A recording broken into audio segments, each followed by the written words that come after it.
Selamat malam salam sejahtera untuk kita semua. Kepada yang terhormat Dr. Miftahudin selaku guru agama di SMK Negeri 5 Kota Bekasi, serta rekan-rekan dan teman-teman yang saya banggakan dan saya sayangi. Salawat serta salam kita junjungkan kepada Nabi besar Muhammad SAW yang telah membawa kita dari zaman kegelapan hingga ke zaman terang benderang ini, serta puji serta syukur kepada kehadirat Allah Subhanahu wa Ta'ala yang banyak memberikan kita nikmat, baik nikmat iman, nikmat Islam maupun nikmat sehat walafiat, sehingga kita, Bapak dan rekan-rekan dapat menyaksikan video yang telah saya buat. Sebelumnya, izinkan saya perkenalkan diri. Nama saya Muhammad Ren Hakim dari kelas 11 Perbankan 1. Di sini saya akan menyelenggarakan jenazah yang dimulai dari memandikan, mengkafani, dan menyolatkan jenazah. Oke, masuk ke yang pertama, yaitu memandikan. Adapun alat-alat yang perlu kita persiapkan yaitu air yang sudah dicampur dengan kapur, air yang dicampur dengan daun bidara, wangi-wangian, kain putih, ruangan, dan sabun serta sampo yang akan kita gunakan untuk membersihkan mayat. Untuk pelaksananya sendiri dalam menyelenggarakan yaitu memandikan jenazah itu ada dua doa, yaitu doa untuk mayat laki-laki dan untuk mayat perempuan. Doa untuk mayat: Bismillahirrahmanirrahim. Nawaitu ghusla an hazihi maiti lillahi ta'ala. Perempuan: auzubillahi minasyaitonirrajim. Bismillahirrahmanirrahim. Nawaitu ghusla an hazihi maitati lillahi ta'ala. Hanya berbeda saat hazihi dan maiti dan maitati. Nah, itu untuk doanya sendiri. Oke, untuk pelaksanaannya sendiri, yang pertama kita meletakkan mayat tersebut lebih tinggi dari atas kepala hingga ke bawah. Lalu siapkan kain penutup dan jangan lupa memakai masker dan sarung tangan untuk menghindari penyakit atau bekas-bekas kotoran yang ada dari mayat tersebut. Setelah itu kita bersihkan dari kepalanya dulu, telinga, hidung, mulut kita bersihkan. Setelah kita bersihkan yang di bagian kepala, kita naikkan sedikit kepalanya. Habis itu kita dorong dari bawah ini, kita dorong ke bawah agar kotoran yang ada dari bekas mayat tersebut turun. Setelah itu kita siram menggunakan air bersih terlebih dahulu. Air bersih kita siram dengan air bersih, dan setelah itu kita bersihkan bagian gubul dan dubulnya. Bagian gubul dan dubul kita bersihkan, bagian yang depannya kita bersihkan, bagian depan mayat ya. Maaf, saya buka. Untuk bagian depannya yang ini kita bersihkan, dan bagian belakang kita juga bersihkan. Dan dibersihkan itu hanya orang yang melihat kan ketika di penyelenggaraan benerannya, dari rekan-rekannya itu ada yang memegang kain putihnya untuk digantung, dan di bawahnya itu ada 1 atau 2 orang yang membersihkan di bagian dalamnya. Dan di bagian dalamnya itu yang dibersihkan depannya dan untuk belakangnya. Setelah itu kita bersihkan pakai air kapur dengan menyiram dari sebelah kanan terlebih dahulu, setelah itu sebelah kiri.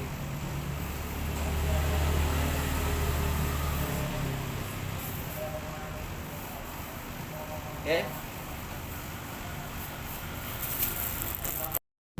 Setelah kita basuh dengan air bersih, kita gosok dengan handuk perlahan di bagian dalamnya. Kita gosok dengan handuk yang telah disiapkan. Digosok. Setelah digosok dengan handuk, kita siram kembali dengan air kapur ya.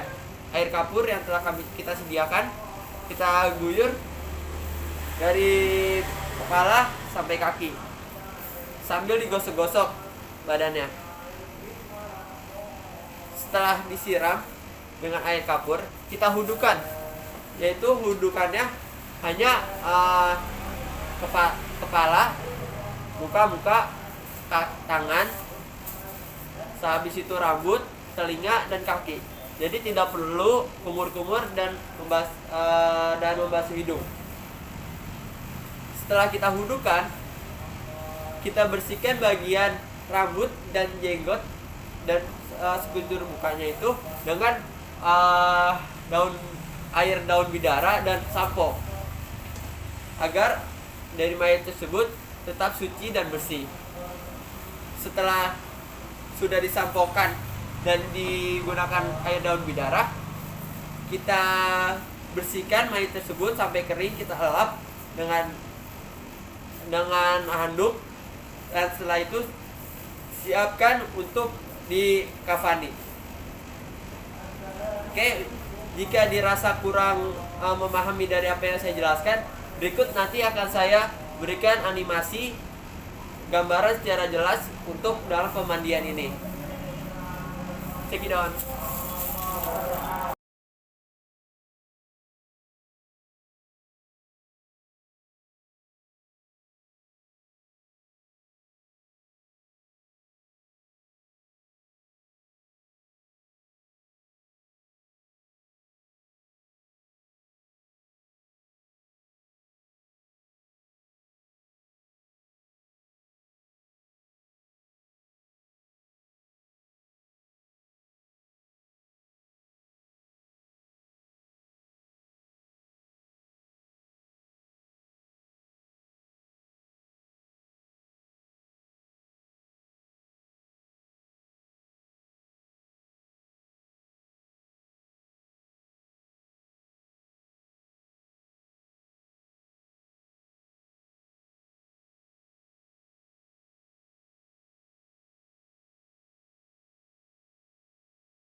Yang proses kedua yaitu pengkafanan. Sebelumnya kita harus sudah menyiapkan kain kafan.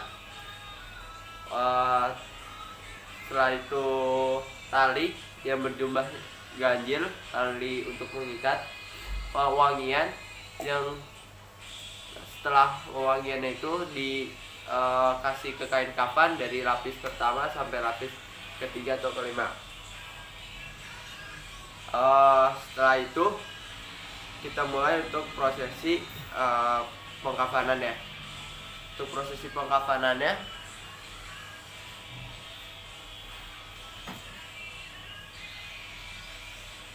kita mulai dari melipat bagian-bagian dari sejadah tersebut. Oke, untuk ini karena simbolisnya mayitnya bantal, jadi saya tidak perlu memakaikan pakaian-pakaian yang ada di dalam mayit tersebut. Kalau di praktiknya, kalau di kejadian yang asli, kita harus memakaikan pakaian penutup kemaluan dan kapas di hidung dan di telinga. Kita lipat dari sebelah kanan. Dari setiap helainya kita lipat.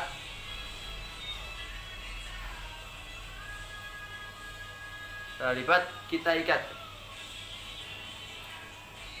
Oh ya, untuk posisi mayitnya sendiri kita menghadap ke kiblat. Ini untuk bagian kakinya menghadap ke kiblat. Kita ikat dari bagian kaki.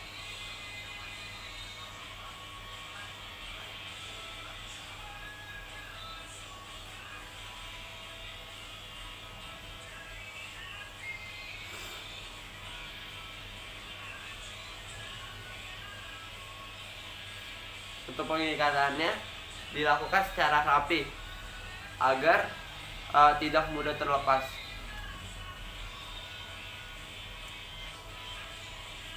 Meskipun nanti di dalam kuburnya kita lepas, tapi ketika proses pembawaannya dihindarkan untuk supaya tidak terlepas.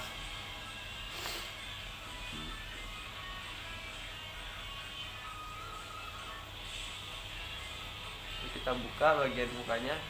Oke. Jika dirasa kurang jelas dalam pembuatan video saya, nanti akan saya tampilkan sebuah animasi yang mungkin bisa membantu anda rekan-rekan dan guru untuk memahami apa yang sebenarnya saya lakukan. Gitu.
Oke, untuk yang ketiga ini kita akan menyolatkan jenazah. Yang pertama dimulai dengan niat, yang kedua apakah kemampuan untuk berdiri atau tidak, jika tidak boleh duduk. Ya, lalu setelah itu kita mulai dengan takbir sebanyak 4 kali, yang dimana takbir pertama itu membaca Fatihah, kedua sholawat atas Nabi, ketiga sholawat untuk mayitnya, keempat untuk keluarganya. Oke, langsung aja kita mulai. Pertama dari pembacaan niatnya. Untuk pembacaan niatnya sendiri, lelaki dan perempuan ini berbeda, dan untuk penempatan imamnya juga berbeda. Ketika imam laki-laki, yaitu kita imam berada di kepala dari mayat tersebut, dan untuk perempuan berada di perut. Dan untuk niatnya sendiri, untuk laki-laki ialah usolli al-hazal maiti arba'ah takbiratin fardo kifayati imaman atau makmuman lillahi ta'ala. Untuk yang perempuan hanya berbeda pada usolli ala hazihil hazal jadi hazihil arba'ah takbiratan fardo kifayatin imaman atau makmuman lillahi ta'ala. Ya, itu untuk pembacaan niatnya sendiri. Oke, langsung saja kita praktekkan mengenai sholatnya. Usolli hajal maiti al-ba'at takbiratan fardo kifayati imaman lillahi ta'ala. Allahu Akbar. Bismillahirrahmanirrahim. Alhamdulillahi rabbil alamin. Ar-Rahmanir-Rahim. Maliki yaumiddin. Iyyaka na'budu wa iyyaka nasta'in. Ihdinas siratal mustaqim. Siratal ladzina an'amta 'alaihim ghairil maghdubi 'alaihim waladdallin. Allahu Akbar. Allahumma sholli ala sayyidina Muhammad wa ala ali sayyidina Muhammad kama shallaita ala sayyidina Muhammad. Allahu Akbar.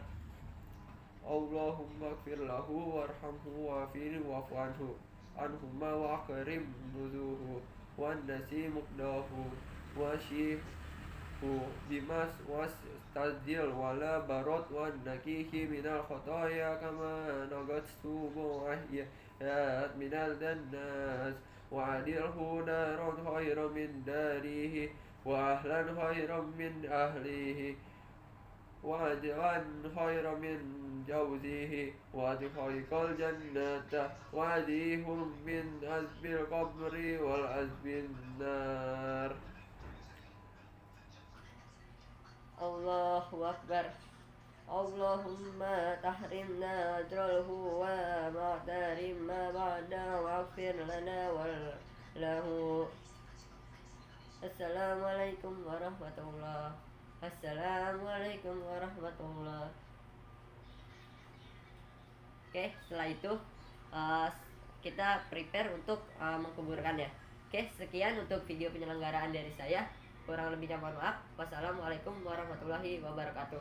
Oke, sebelum ditutup saya akan menampilkan sebuah animasi lagi untuk memperjelas dalam proses pensolatan bila mana ada yang dikurang paham atau dikurang mengerti.